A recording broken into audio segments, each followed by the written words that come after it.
Hey guys, Will here with W.T.F car reviews, and today we're going to be reviewing this all-new 2022 Dodge Challenger RT Blacktop with a 6-speed manual. And huge thanks to Chrysler, Jeep, Dodge, Ram of Tampa for making this review possible. These guys have an impressive dealership. I'll leave links to their inventory below, and if you're in the market for a new car or truck in the Tampa area, I would definitely recommend checking these guys out. And for those of you guys who don't know, the Challenger has been a muscle car offered by Dodge since 1970. That's when the first generation was released, sticking around until 1974. They had a 4-year hiatus before bringing it back for the second generation in 1978, which stuck around until 1983. It was tough to keep high-performance muscle cars in the lineups back then because of the oil embargoes and gas prices, kind of similar to what you see now. Actually, rumors are speculating that the RT trim that you see here for 2022 may not be featured with a 5.7-liter V8 for 2023. Same with the Hellcat. Sounds like they're really discontinuing quite a few of their muscle cars. So when it comes to getting a V8 powered muscle car, this may be your last chance. But the 2022 Challenger that you see here sits on the 3rd generation platform, which was brought back into Dodge's lineup in 2008.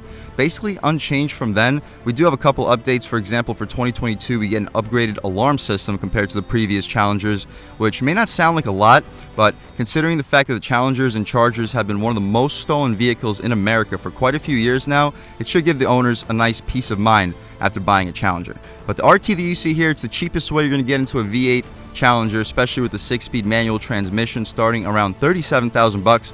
Let's see what we get. So up front you see your signature Challenger front end RT badge, full blacked out grille. That's coming equipped with your blacktop package. Same with your blacked out fender badges and rear badges, which we'll check out in 1 second. Those yellow guards, they're just shipping guards. They don't actually belong on this vehicle, but I'm not going to take it off. I'll let the owner of this vehicle do all that, whatever they choose to their liking. You see your LED daytime running strips surrounding your LED headlamps. There are 2-piece for your high and low beam. Fog light beneath, right above that yellow fender guard, and pretty solid airflow for the radiator for the top and lower portion for this 5.7-liter V8, pumping out a pretty healthy 375 horsepower and 410 pound-feet of torque. You see your hood scoop up top. Very solid bulge, really bold styling for the Challengers. I know you guys have seen it 1,000 times, but really nice look. As far as the wheel and tire setup, also impressive. This blacktop package gives you these blacked out rims. These are 20s wrapped in 245/45 R20 Goodyear Eagle all-season tires. So some of the better all-seasons in the business. Just a two-piston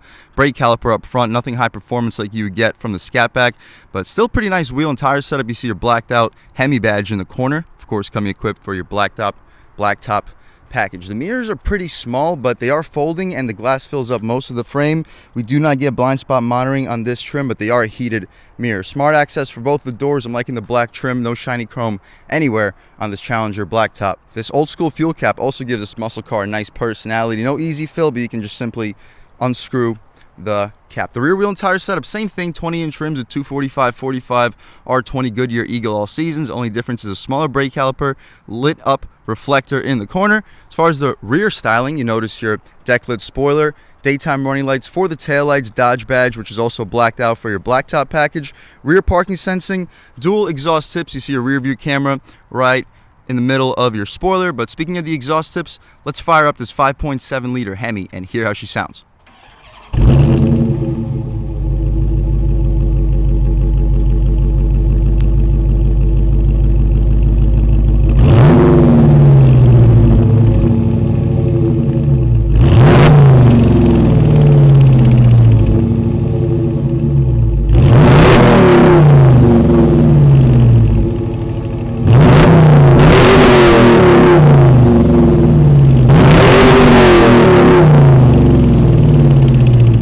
Alright guys, that was of course the sound of the 5.7-liter Hemi sold by Dodge for the 2022 Challenger, and it sounds really mean for what it is, guys. It sounds almost just as mean as a Scat Pack in my opinion. Here you have it, the 5.7-liter Hemi putting out a very healthy 375 horsepower, 410 pound-feet of torque. Made it to this Tremec 6-speed manual transmission. Expect 0 to 60 times around 5 seconds, maybe even a little bit quicker if you're really quick with shifting the gears. The 8-speed auto should be a little bit quicker when it comes to acceleration times, but me personally, I think I would stick to the 6-speed Tremec manual. Very proven transmission and really crisp shifts. Other than that though, we can shut this hood right up, take one more step back, get a good look at that front styling one more time. I'm really liking those daytime running strips. Doesn't quite remind me of like a Hellcat with the hollowed out inner lights, but still looks very aggressive. As far as the interior, Also impressive for a base Challenger starting around 37,000 bucks. This interior has quite a few options and features. Up top, everything is soft touch, unlike the base Mustangs and base Camaros. Middle portion is nice and soft too. It's just cloth, not leather, but super soft, gushy leather for the armrest. Auto one touch for both the front windows. 4-way adjustable mirrors. The door handle is nice and aluminum. You can fit a 16, maybe even 20-ounce cup holder, and it is vertically upright, so you don't have to necessarily have the lid very tightly closed. The storage, pretty small. Mustang and Camaro both get a little bit more of the side storage. You probably just fit some candy bars, maybe a radar detector or something. The bottom portion is all hard plastic. The Alpine audio system is a 6-speaker with 276 watts. The cloth seats have a great bolstering extension, so it keeps you in place very nicely. You can recline, drop, and lift the seats.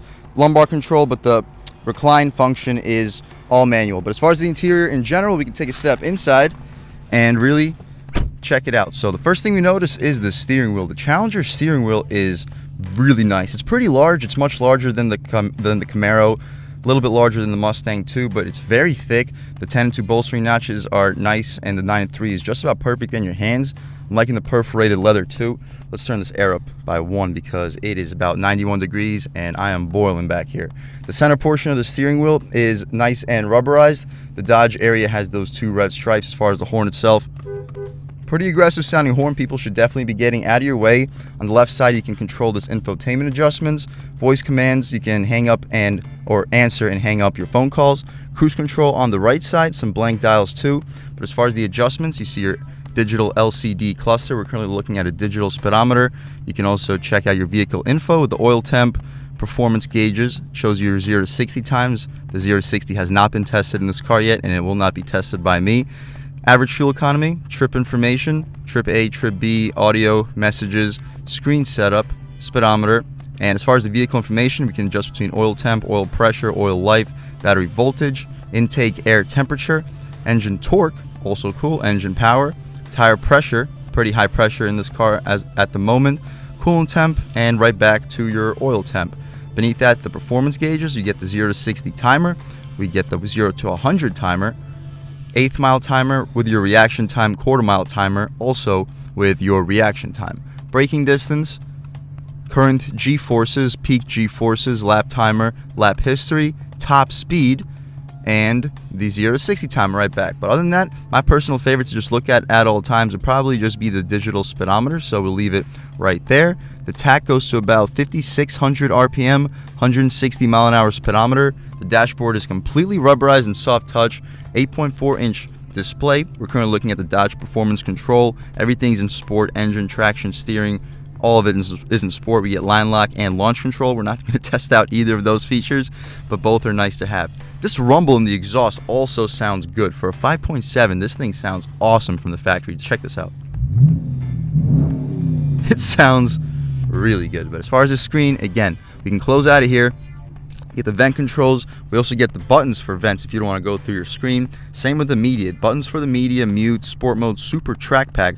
You click on super track pack and everything just puts you right into sport. Parking sensors, which you can disable. Traction control, you can turn off your screen too. No heated or cooled seats, wouldn't really be expected with a base RT. We still get a ton of features for the price point of this vehicle. Media, we can check it out. The song that's currently playing, Climate, we were just there. Navigation, we can load it up. And to view the map, you just simply press view map. Pretty dated when it comes to the resolution. I'm liking how we get a 360 view of a Challenger for the map. But as far as the response, thumbs up, very responsive screen. It's just the resolution could be a little bit more modern. The apps, we get Apple CarPlay, Android Auto, performance pages.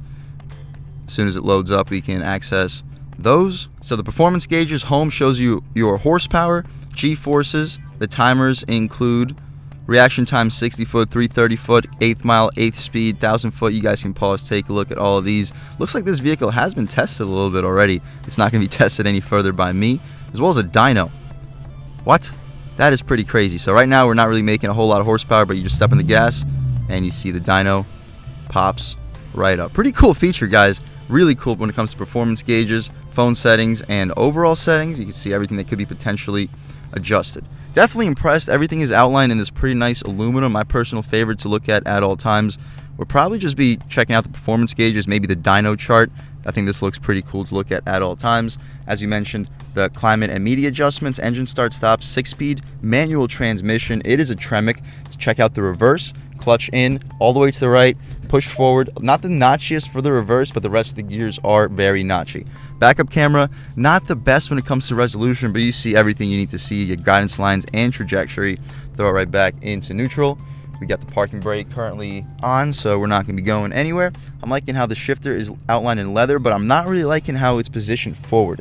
You see how it kind of looks like we're in first gear right now, but no, we're not. To put it into first gear, you got to actually still put it into first gear. And even when you're in second gear, this is like where the neutral, I feel like, should be, but no, neutral is going to be a little bit farther forward. Only complaint, it's not a real complaint, because I'm guarantee you every single driver will be completely used to it within like an hour and a half of driving their car. The soft touch materials for your knee will often hit. Soft leather for the passenger's knee. Really high quality interior, guys, for the price point. Gushy, soft armrest. The level of softness in this armrest compared to my Camaro is like night and day. It's like comparing a Rolls Royce to like a Mitsubishi Mirage. Like, this is such an incredible armrest. But we can open it up. Everything's outlined in felt. This is by far the largest center cubby too in the segment. You're easily fit in a 6-pack, maybe even 16-ounce cans. USB ports, 2 of them, and an aux port with an additional 12-volt as well. The center console doesn't open vertically, it opens horizontally, which is not a big deal for the driver, but the passenger may have some issues when it comes to accessing it. Not a real complaint. This is a driver's car after all. Open up the glove box, which is also lined in felt. This is a really high quality interior, guys. You see 2 tiers of storage, and I'd expect you to fit at least 25, maybe 30 license plates for the bottom portion, maybe an additional 15, 20 up top. You can fit a pair of shoes with no problem, maybe even 2 if you're under, say, a size 12. The rear view mirror, it's not frameless. It is auto dimming, however, which is nice. 3 garage home link settings, interior lighting. The interior lights are not LED. They're just a incandescent or halogen bulb, but they still do the job. Sunglass holder behind it. We don't get any panoramic moonroof or anything like that. The windshield visor, solid size mirror, and an extension. Pretty cool, pretty cool. To the left of the steering wheel, we have our lighting controls, headlights, auto headlamps, interior brightness, and your tailgate release. Electronic parking brake release too. You can see your electronic parking brake in the left corner. Aluminum pedals with the grips. Pretty small dead pedal. I would like to see a larger dead pedal, but that's honestly my only complaint in this interior. If there's anything that I missed, we can take a quick look at this window sticker and check it out. So again, we have the 2022 Dodge Challenger RT Blacktop, base price hitting a tick under 38,000 bucks. Pitch black exterior paint, black interior color, houndstooth cloth performance seats, 5.7 liter Hemi, and a 6-speed manual Tremec transmission.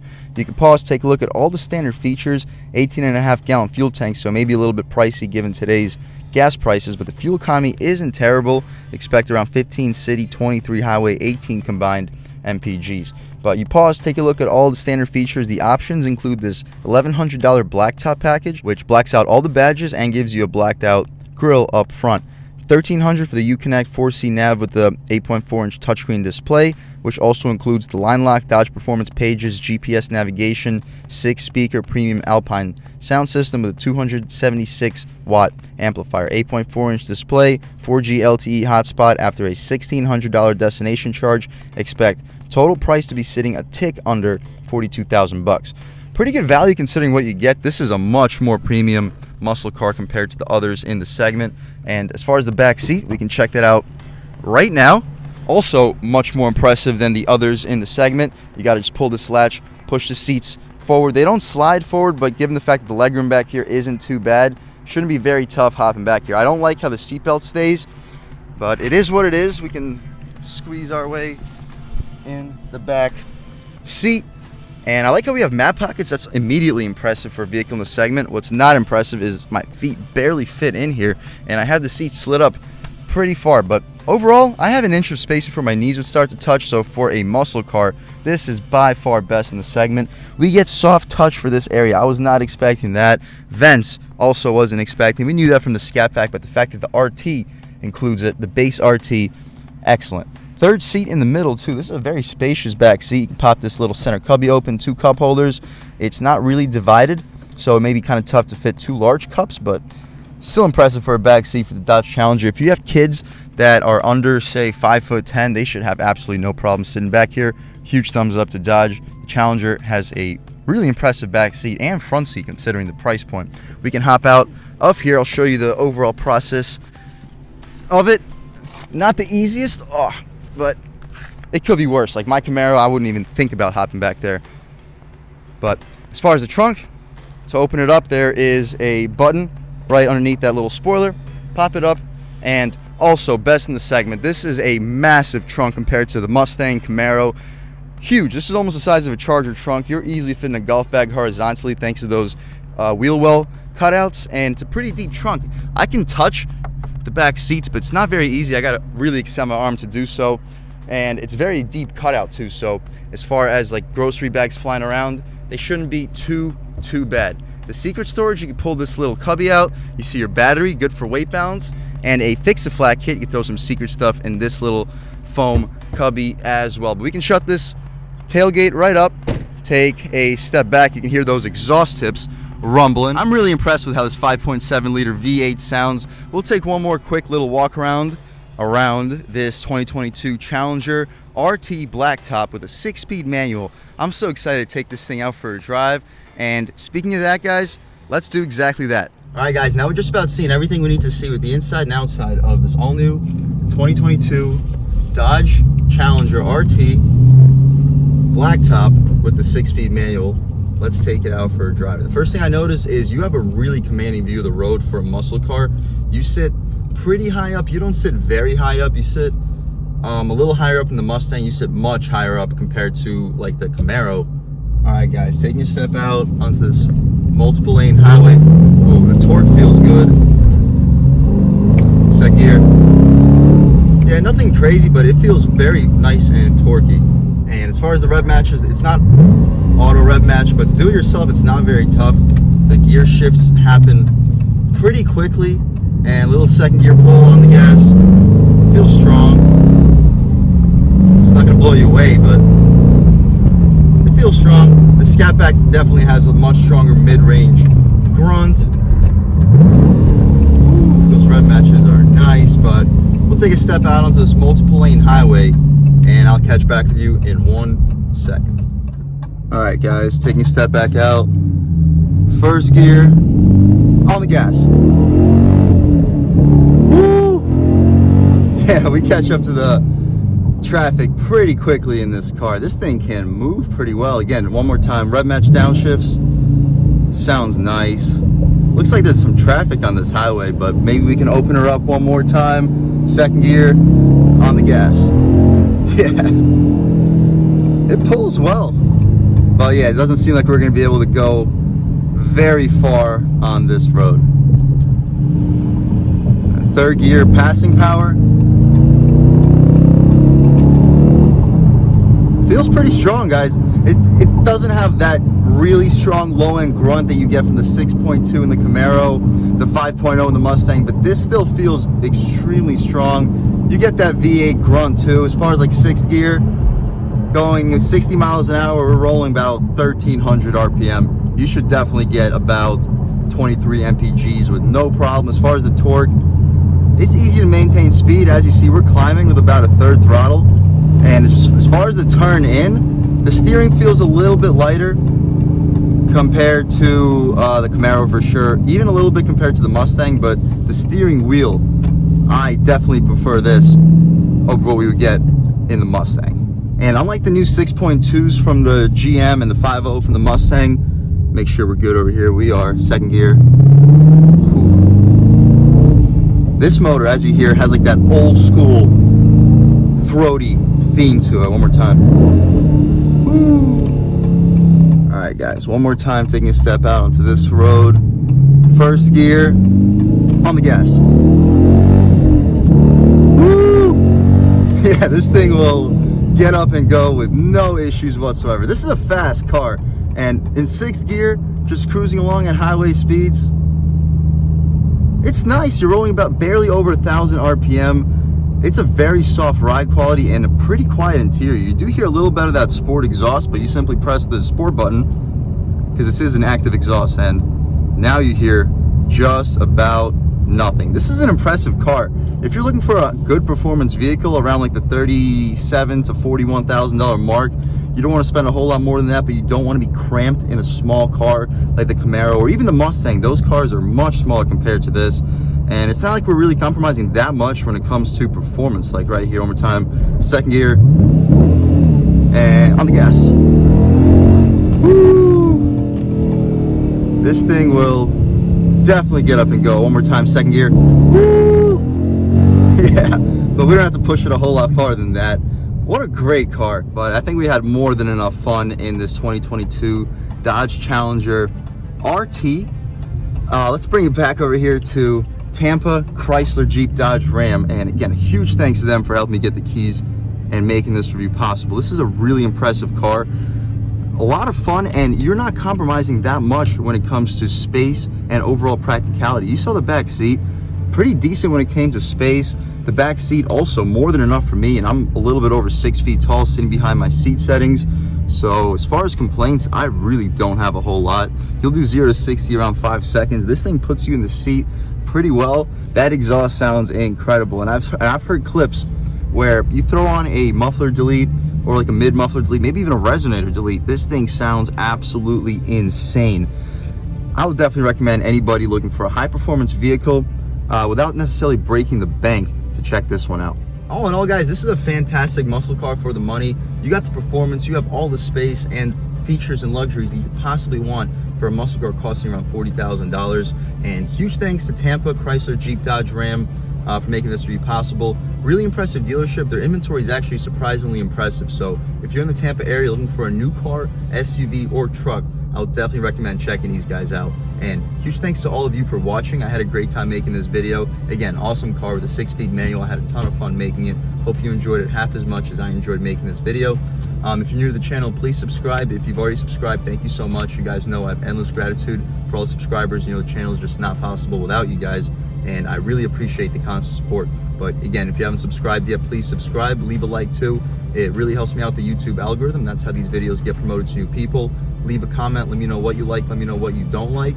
Leave a comment, let me know if there's any specific cars or trucks you'd like to see reviewed in this channel too. And I'll definitely try to get those videos for you as soon as possible. But other than that, again, thank you guys so much for watching, and I hope all of you have a great day.